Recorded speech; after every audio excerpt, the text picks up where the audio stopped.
back with another video today. So we have a lot of stuff to unpack today. So today technically is Monday, so we just had a weekend full of NBA basketball. It's been a while since we've said that. But so we have a lot to unpack, so it'll probably be a couple of different videos to be honest. But let's just start out. I'm just going to name a random team and we're going to talk about them. So let's start with the Portland Trailblazers. So they've played 2 games over this weekend, and I guess we can start talking about them. So Nick, give me your reactions about their 2 games they played. Dude, I've loved them honestly. I don't.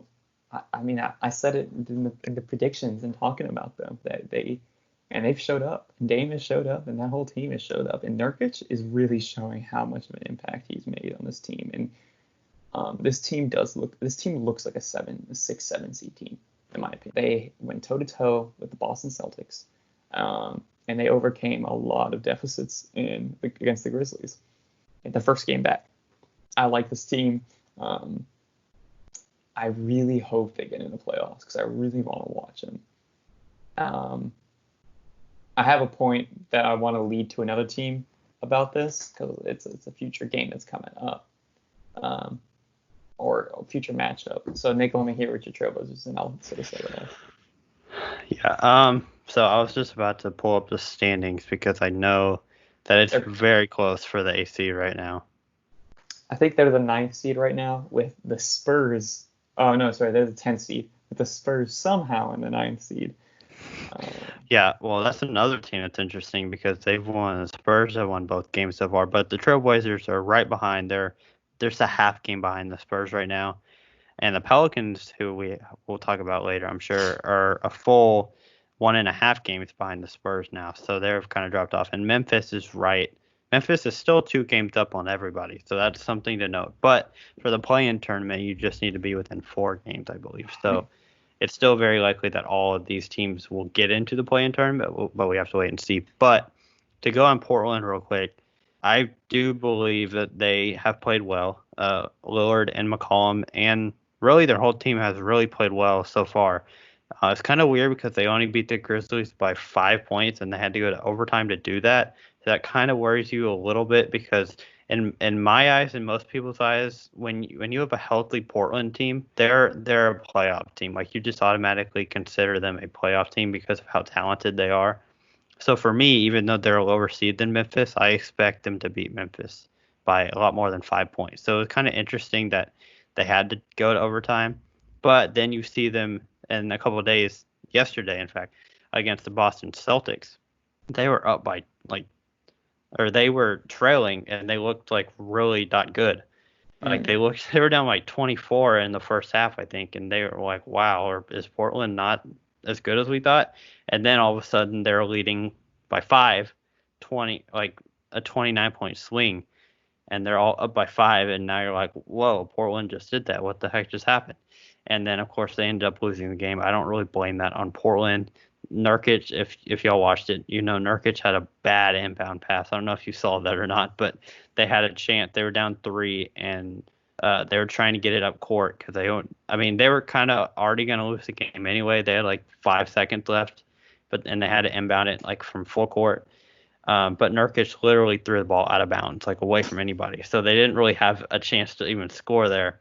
They probably wouldn't have won that game anyway, but they fought against what many people think is the second best team in the East right now. So they have fought in their games. They're 1-1.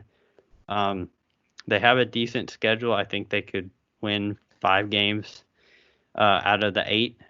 So I definitely think they're going to be in competition with Memphis, and I think they look better than Memphis, and that's the most important part because they're going to really have to be going up against Memphis to get that A seed, and I think they can do it. They're not too far behind. So that's what I have to say about Portland. So which team do you want to go over next?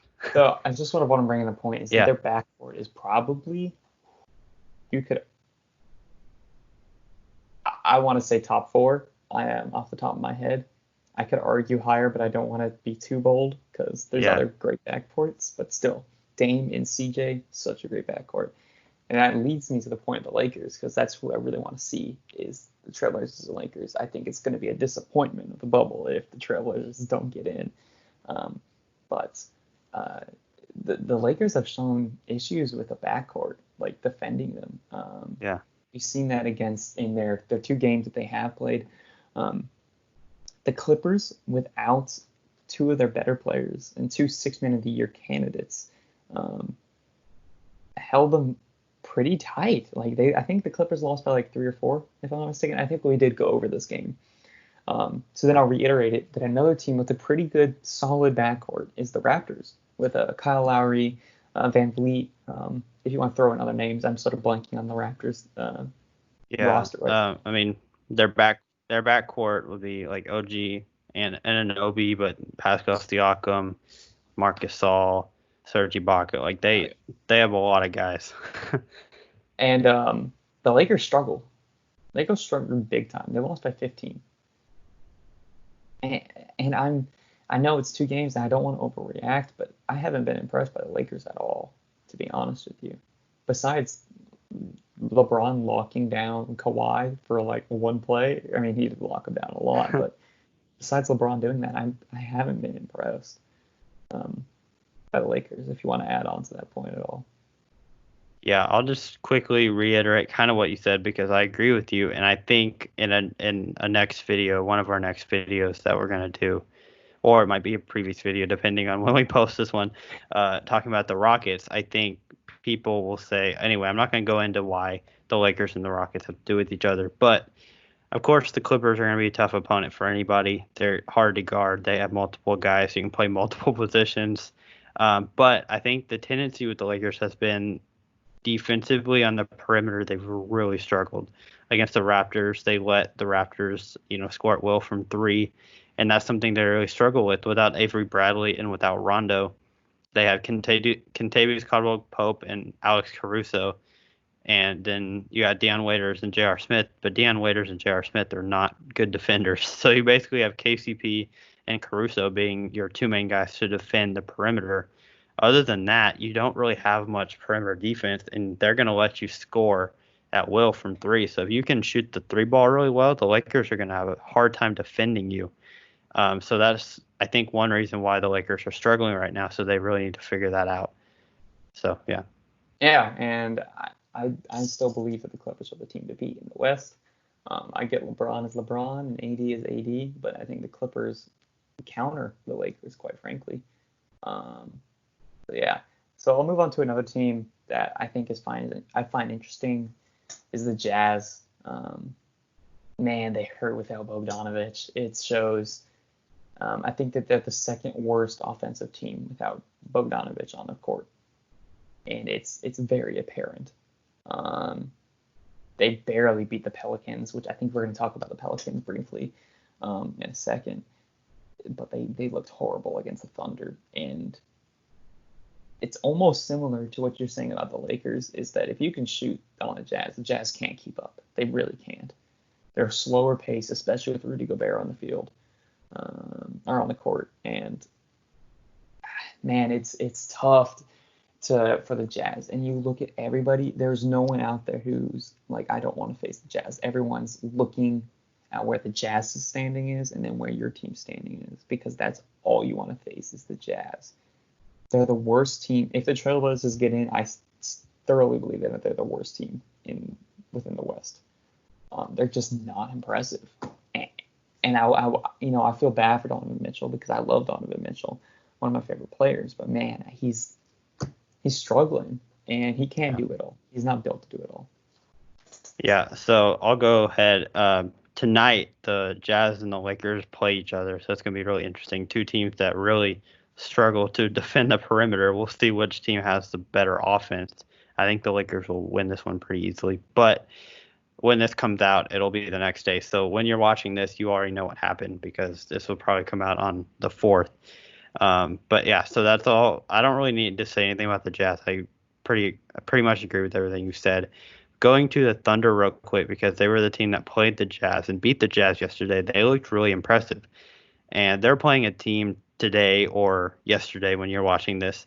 They're playing the Nuggets, who lost pretty badly to a team. So I want to really quick talk about the Nuggets and Thunder. The Thunder come off a win in which they looked really good. They played really well. And the Nuggets come off a weird loss to Miami, who Miami is very streaky. The Nuggets, I feel like, are just a better team They than did have a lot of than injuries. Miami. That's true. They have been injury stricken a little bit, but I mean, still, you have Jokic, who is a good player, but and then Michael Porter Jr. hasn't really shown up and as much as I thought he would. And Ball is getting some playing time, of course, and I think we're starting to realize you might be a little more right this year because he's not playing great. Like he's not being the player he was in the scrimmage games. Mm. Anyway, but I think Denver just needs to wait until they're healthy. But this will hurt their stock a little bit, and I think the Thunder will rise a little bit, and I think the Nuggets will actually fall a little bit in the standings. I could see them falling to the 6th seed maybe, and the Thunder maybe going up to the 4 or 5. So that's all I have to say about them. Do you have anything else to add on those two? Not really. I'm not taking one team. I'm not taking away anything from is the Nuggets. I don't really want to Yeah. judge them yet, just because of those injuries, and they've only played one game, um, as the time of this recording. Yeah.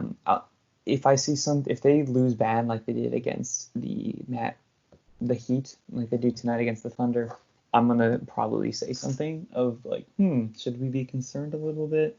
Yeah. But sort of another team I'm not trying to take away judgment is the Pacers. They had a weird explosion of one of their guys like 50 points. Yeah.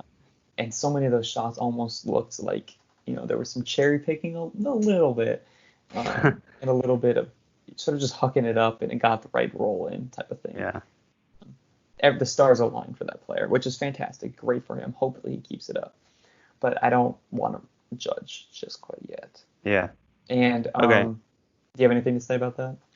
No, I was just gonna say that that's probably enough for this video, and we'll talk about the next video coming up. We'll talk about more about the Pelicans. We still need to talk about them, and of course the Rockets, who we've been saving for last, I think, with this team, and also the Mavericks. We'll talk about a little bit, but so that'll be the end for this video.